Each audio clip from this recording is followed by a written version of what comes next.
Hola, ¿qué tal? ¿Cómo están? Aquí en Zona Cero con dos temas de los cuales platicar con ustedes.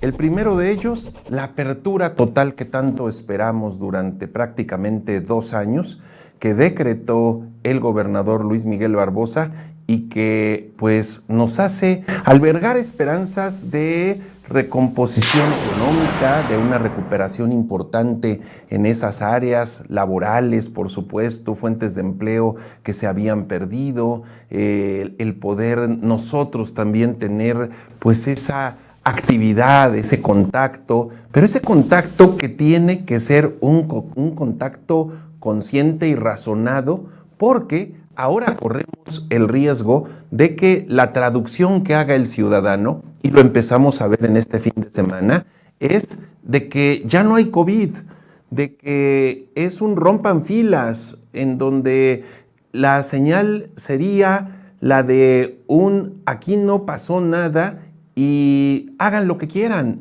Y por supuesto que no es la señal que busca mandar el gobernador. Lo que busca es una señal de esperanza hacia quienes habían visto mermada su economía, su ánimo, su posibilidad de seguirse preparando y un sinfín de temas que ha traído esta pandemia y que nos ha afectado sobremanera. Pero la mala lectura implica el que hayamos visto ya en este fin de semana antros llenos, restaurantes llenos, actividades que habitualmente eran mucho más controladas, en donde incluso hemos llegado al extremo de no usar el cubrebocas. Estamos equivocados y un error masivo que podría ser el entendimiento de una especie de libertad extrema que nos llevaría a un libertinaje en materia de salud que pues podría provocar que se volviera a disparar, porque recuerden ustedes un tema muy importante, más allá del avance que tengamos en vacunas, que estamos lejos de otros países, sí, pero tenemos un avance ya en vacunas después de todo este tiempo, pero que también es cierto, las autoridades de salud en el mundo han hablado de que viene una cuarta ola. Si nosotros no ayudamos a controlar y esto se convierte en un absurdo en medio de una pandemia que sigue existiendo, nos podemos arrepentir. Así que hay que celebrar, sí, el hecho de que se haya decretado la apertura total. Sin embargo, la lectura puede ser muy equivocada. Debemos seguir manteniendo los cuidados. Si ustedes llegan a un lugar que está atestado, que está saturado, busquen otro. Hay muchas opciones. Si sus hijos les piden autorización para ir a un antro, pues hablen con ellos y sobre todo que busquen opciones en donde no, en un espacio reducido, estén hombro con hombro, codo con codo, pompa con pompa, y que al final todos sin cubrebocas y se imaginan el virus flotando en ese medio ambiente. Claro que se van a contagiar, y más allá de si pueden caer en gravedad o no, que algunos sí podrían hacerlo, estamos generando condiciones para que la pandemia continúe, no se detenga, e incluso se generen escenarios propicios para que las cepas se sigan pues mutando y surjan nuevas que nos pudieran poner en nuevos aprietos. Eso no es que lo diga yo, lo dicen las autoridades de salud en el mundo, y creo que hay que creerles a ellos antes que creerle a un estúpido como López-Gatell, quien de repente salió a decir que si hubiésemos entendido que el uso del cubrebocas era un tema que iba a beneficiar socialmente, pues nos hubiera ido mucho mejor. Pero que como somos egoístas y lo usamos solo pensando en nosotros, pues es que eso es equivocado. La idea del cubrebocas se convirtió en el instrumento con que las personas egoístas y los grupos sociales egoístas trataban de echarle la culpa a los demás. Que se ponga el cubrebocas porque si no me va a contaminar a mí y a mi familia y a mi pequeño universo. Cuando, en términos técnicos, si hubiéramos pensado en el cubrebocas como un instrumento de conexión social para protegernos unos a los otros, hubiéramos tenido también mejores resultados.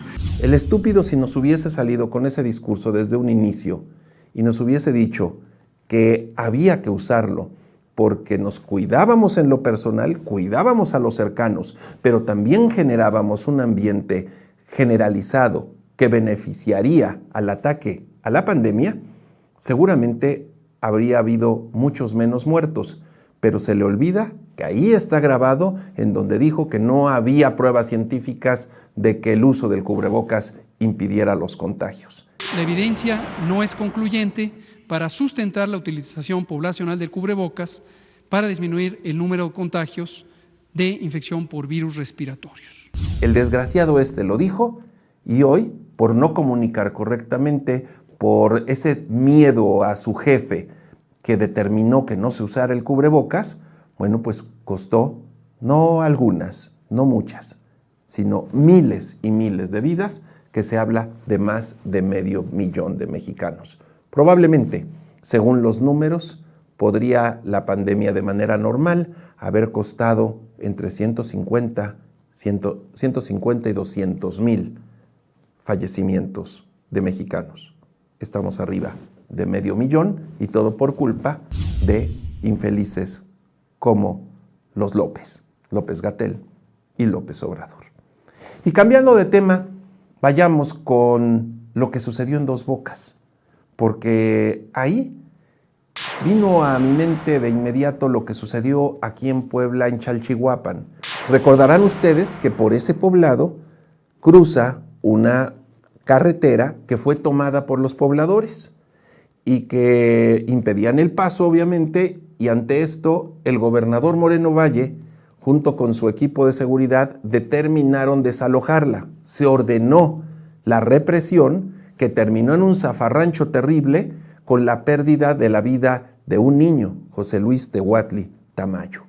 Ese pequeñito que murió y los demás que resultaron heridos, una persona perdió un ojo, otra persona murió 1 año y fracción después, otras de ellas con secuelas posteriores, en fin.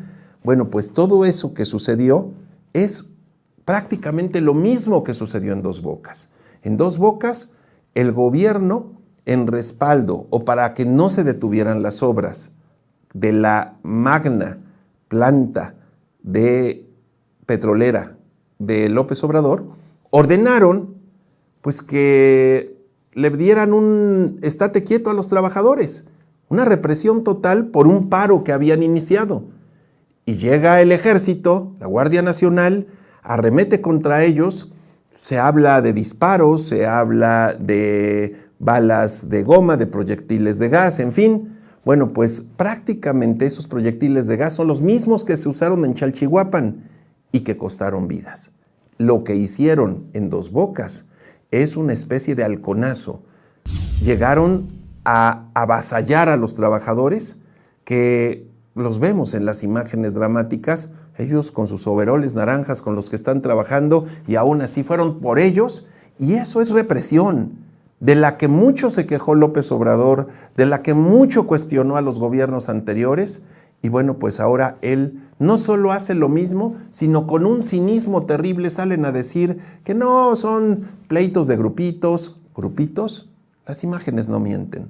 Y la propia secretaria de Energía, Rocío Nale, diciendo que son un grupito de 10 el que está desestabilizando. Pues ahí se ven, no cientos, se ven a miles de trabajadores en ese plantón y la señora mintiendo. Pero sobre todo, dice ella, no lo vamos a permitir. Están con esto y que pues no vamos a permitir que haya un desorden, no vamos a permitir que un grupito con una intención particular o de beneficio particular. Y a partir de ese momento las cosas dan un cambio radical. Deja de ser un asunto entre sindicato y empresa y se convierte en un asunto de Estado, porque está ella confirmando que ellos ordenaron al ejército que se hiciera ese acto de represión y por lo tanto los heridos, las personas que ahí tuvieron o corrieron peligro sus vidas, bueno, pues fue responsabilidad de López Obrador, de Rocío Nale y de quienes tienen en sus manos los mandos policíacos y los mandos del ejército. Esto que sucedió en otros tiempos sería motivo de que hubiese ya en este momento plantones, que hubiese una activación social en repudio de este acto. Pero, ¿por qué no? Porque quienes anteriormente hacían ese activismo, hoy son parte de este gobierno y por lo tanto lo ven muy normal. Lo que sucedió ahí es un acto de represión tan grave como los que cometían los gobiernos anteriores. Y esto no puede servir como tranquilidad, como una descarga, como una justificación, porque López Obrador siempre ha dicho que él es diferente.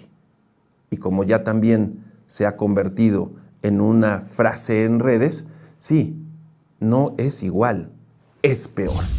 Y este tipo actuó como criminal en Dos Bocas, como lo ha hecho con la pandemia, como lo ha hecho con el crimen organizado, como lo ha hecho en muchas de sus acciones. Ese es el gobierno que tenemos y bueno, pues ahora vamos a ver qué sucede, pero lamentablemente todo indica que nos hemos convertido en solapadores del gobierno López Obradorista.